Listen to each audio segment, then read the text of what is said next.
trên vai, ba lô và cây súng, chân băng qua gió mưa, đầu đội trời sâu thưa, thân băng qua thép gai, từng đàn mưa bay ở chúng ta bốc cao lửa thiên anh hùng. Họ yêu thương Việt Nam, người lại người phương xa, ta đi trong tiếng ca, ngàn đời còn thân nhau thương yêu em sao bước trên đường xa. Một thời về gian lao, chân bước trong chiến hào, nhìn đồng đội yêu sao, chia nhau từng giây sống, ta chia nhau hiểm nguy, đường dài dìu nhau đi, ta chia nhau chiến công, và nhường mình đêm đông ta đi qua chiến tranh vẫn tươi nụ cười. Ta em bao tháng năm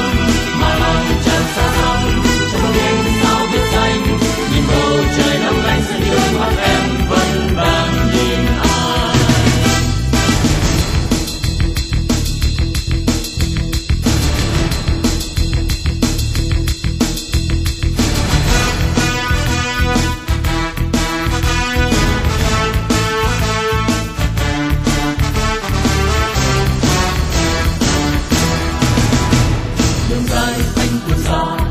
Khắp con sông nhà, ngày ngày quằn trên vai, ba lô và cây súng, chân băng qua gió mưa, đầu đội trời sâu mưa, thân băng qua thép gai, đường làm đàn mưa bay và chúng ta bốc cao lửa thiên anh hùng. Họ yêu thương Việt Nam, người lại người phương xa, ta đi trong tiếng ca, ngàn đời còn ngân nga ơn yêu hay sao thương trên đường xa.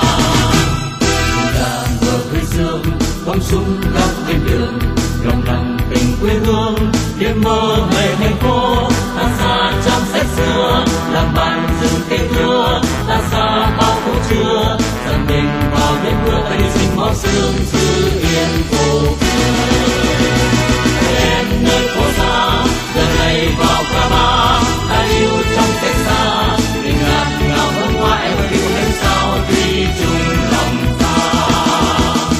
Em nơi phố xa, giờ này vào Ca Ba, ta yêu trong cách xa, tình ngàn ngào hơn hoa em yêu anh sao tuy chung lòng ta.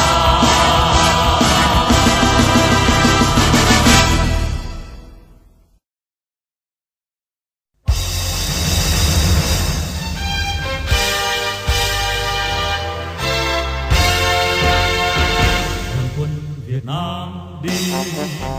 chung lòng cứu quốc, bước chân dồn vang trên đường âm người xa, cờ in máu chiến thắng mang hồn lửa, súng quay xa trên khúc quân hành ca, đường vinh quang xây xa quân thù, thắng sang nào cùng nhau lập chiến thù,